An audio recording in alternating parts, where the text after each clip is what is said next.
प्राचीन समय से ही भारत का इतिहास बेहद गौरवशाली रहा। अंग्रेजों के आने से पहले भारत में कई साम्राज्य हुए, जिन्होंने विस्तारवादी नीतियां अपनाते हुए खुद को यहाँ स्थापित करने की कोशिश की। इस कारण समय समय पर नए साम्राज्य बनते रहे और पुरानों का पतन होता रहा। इस कोशिश में निर्णायक लड़ाइयां भी होती रही। इनमें कुछ काल के गाल में समा गई तो कुछ को इतिहास के पन्नों में जगह मिली। खानवा की लड़ाई उनमें से ही एक है। खानवा की लड़ाई का इतिहास काफी गौरवशाली रहा। माना जाता है कि इस लड़ाई के बाद से ही भारत में मुगल युग की शुरुआत हुई।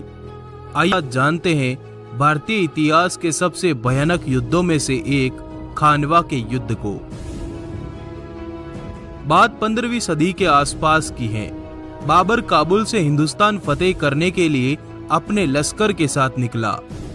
हिंदुस्तान को फतेह करने का उसका लक्ष्य काफी बड़ा था। इसके लिए उसने अपने पीछे एक काफी विशाल फौज को संगठित कर लिया था। बाबर सिर्फ हिंदुस्तान पर ही कब्जा नहीं जमाना चाहता था, बल्कि वह काबुल में भी अपने वर्चस्व को बरकरार रखना चाहता था। माना जाता है कि बाबर काबुल से कूच करके कई दिनों के लंबे सफर के बाद अपने लश्कर को लेकर झेलम नदी के किनारे पहुंचने में कामयाब हो गया। नदी के किनारे के पास आराम करने के बाद बाबर हिंदुस्तान में प्रवेश करने में सफल रहा। बाबर हिंदुस्तान में दाखिल होने के बाद कई रियासतों पर अपना कब्जा जमा चुका था। वह अपने देखे सपने को पूरा करने के लिए हर युद्ध लड़ने को तैयार था। गुजरते समय के साथ ही बाबर कई रियासतों को फतेह करता गया और अंत में उसने पानीपत के युद्ध को जीतकर दिल्ली में अपनी बादशाहत कायम कर ली। कम समय में ही बाबर ने दिल्ली में अपनी बादशाहत जमा ली थी, मगर भविष्य में बाबर का मुकाबला काल के महायोद्धा राणा सांगा से होना था। राणा सांगा को संग्राम सिंह के नाम से भी जाना जाता है। वह राणा रायमल के पुत्र थे। अपने शासनकाल में राणा सांगा दिल्ली, मालवा और गुजरात पर कई बार चढ़ाई कर चुके थे। माना जाता है कि उस दौर में भारत में कोई ऐसा शासक नहीं था जो राणा सांगा से युद्ध में लोहा ले सके। बहरहाल दिल्ली में बाबर का काबिज होना राणा सांगा के लिए एक बुरा संकेत था। असल में राणा सांगा अफगानों की सत्ता समाप्त करके दिल्ली में हिंदुओं की हुकूमत कायम करना चाहते थे। वहीं बाबर समूचे भारत में अपना कब्जा जमाने का ख्वाब देख रहा था। राणा सांगा ने बाबर को दिल्ली का बादशाह मानने से इनकार कर दिया। वो तो खुद को दिल्ली का सम्राट मानते थे। इस कारण ही उन्होंने अपने राज्य की सीमाओं को आगरा तक बढ़ा लिया था और जल्द ही वे दिल्ली पर दावा बोलकर दिल्ली में अपना राज्याभिषेक करवाने वाले थे। बाबर भी मानता था कि राणा सांगा के रहते वो कभी भी भारत में हुकूमत नहीं कर पाएगा। इस लिहाज से दोनों योद्धाओं के लिए अपने वर्चस्व को कायम रखने की चुनौती थी। हिंदुस्तान में अपने शासन को जिंदा रखने और खुद को मजबूत स्थिति में दिखाने के लिए बाबर की फौज किसी न किसी राज्य में आक्रमण करके वहां अपना कब्जा जमा लेती। इस तरह बाबर की जीत की भूख बढ़ती जा रही थी। उसे रोकने के लिए कोई भी दूसरा शासक उसके सामने आने की हिम्मत तक नहीं करता। इधर राणा सांगा समझते थे कि बाबर भी अन्य अफगान शासकों की तरह हिंदुस्तान में लूटपाट को अंजाम देकर दिल्ली से वापस चला जाएगा और बाद में वह दिल्ली पर कब्जा कर लेंगे। किंतु यह सच नहीं था।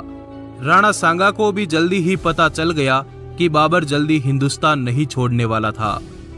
दूसरी तरफ बाबर की क्रूरता दिन प्रतिदिन बढ़ती जा रही थी। उसने कालपी, बयाना, आगरा और धौलपुर रियासत तक अपना वर्चस्व जमा लिया था, जबकि ये रियासतें राणा सांगा के साम्राज्य के अधीन आती थी। खैर, जब पानी सर के ऊपर जाने लगा तो राणा सांगा ने बाबर को हिंदुस्तान से खदेड़ने का फैसला कर लिया। इसी के तहत राणा सांगा ने राजस्थान की सभी रियासतों को एक करके अति विशाल सेना का निर्माण कर लिया।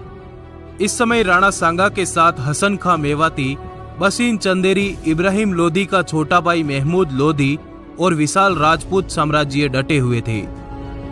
हसन खां मेवाती और महमूद लोधी ने ही राणा सांगा को बाबर पर हमला करने के लिए अधिक उकसाया था, क्योंकि बाबर ने इनके राज्यों पर कब्जा कर लिया था।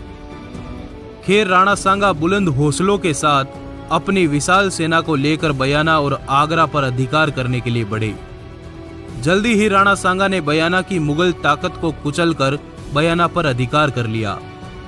बयाना जीतकर राणा सांगा आगे बढ़े और सीकरी को भी अपने अधिकार में कर लिया। यही सीकरी में राणा सांगा ने अपनी सेना का पड़ाव डाला। इधर लगातार मिल रही पराजयों से बाबर के सैनिक घबरा गए। उन्होंने बाबर से कहा कि हमें वापस काबुल लौट जाना चाहिए, पर बाबर कहाँ मानने वाला था। उसने अपने सैनिकों का वेतन दोगुना कर दिया, अपने सैनिकों के सारे कर माफ कर दिए। उसने कभी शराब न पीने की कसम खाई, फिर भी सैनिक नहीं माने तो अंत में उसने सैनिकों के सामने जिहाद का नारा लगाया, जिसके बाद भागती हुई सेना रुक गई। इस तरह 17 मार्च 1527 इतिहास के पन्नों में वह तारीख दर्ज हुई जहां दोनों खानवा के मैदानों में भिड़ गए। राणा सांगा की फौज का मुकाबला करने के लिए बाबर अपने विशाल लश्कर के साथ फतेहपुर सीकरी के निकट खानवा नामक जगह पर पहुंचा। वहां राणा सांगा और उनके दूसरे सहयोगी राजा पहले से ही बाबर की प्रतीक्षा कर रहे थे। बाबर की सेना के आते ही युद्ध का बिगुल फूंक दिया गया। इस युद्ध में राणा सांगा हाथी पर सवार होकर अपनी सेना का नेतृत्व कर रहे थे, जबकि बाबर अपनी सेना को पीछे से नेतृत्व दे रहा था। बाबर ने पानीपत युद्ध में जिस तरह इब्राहिम लोधी को परास्त करने की युद्ध नीति बनाई थी, उसी युद्ध नीति का उपयोग उसने खानवा युद्ध में भी किया। उसने कई सारी तोपें अपनी सेना के पीछे तैनात कर रखी थी। तोप जैसे आग उगलने वाले हथियार के बारे में भारतीयों ने पहले कभी नहीं सुना था। देखते ही देखते दोनों सेनाओं के घुड़सवारों में भीषण टकराव हुआ। राणा सांगा की सेना ने कुछ ही समय में बाबर के हर मोर्चे को चारों तरफ से घेर लिया। जल्दी ही राणा सांगा ने युद्ध का रुख अपने पक्ष में कर लिया था। उनकी जीत मानो तय हो चुकी थी। अब राणा सांगा की सेना बाबर तक पहुंचने लगी। तभी बाबर ने अली और मुस्तफा के नेतृत्व में तोप का मुंह खोल दिया, जिससे राणा सांगा की सेना के हजारों सिपाही एक साथ ढेर होने लगे। तभी राणा सांगा गुस्से में लबरेज होकर युद्ध के मैदान के बीच में जा पहुंचे, जहां बाबर ने अपनी सेना को तुलगामा पद्धति अपनाने का आदेश दिया, जिसके तहत राणा की सेना के पीछे से हमला करना शुरू कर दिया गया। इस हमले में राणा सांगा को लगातार निशाना बनाकर तीर मारे जाने लगे, जिससे उनको एक तीर लगा और वे हाथी से नीचे आ गए और इस तरह युद्ध का पासा पलट गया। बाबर ने गोला बारूद का जमकर इस्तेमाल करके लड़ाई का रुख अपने पक्ष में मोड़ लिया। यह जीत बाबर के लिए बहुत अहम थी, क्योंकि उसने उत्तर भारत के एक वीर योद्धा को हराया था। खानवा का युद्ध ही था जिसको जीतने के बाद बाबर को गाजी की उपाधि मिली।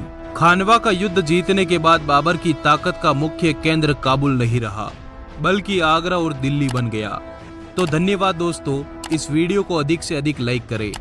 आपका आभार, धन्यवाद, जुड़े रहिए।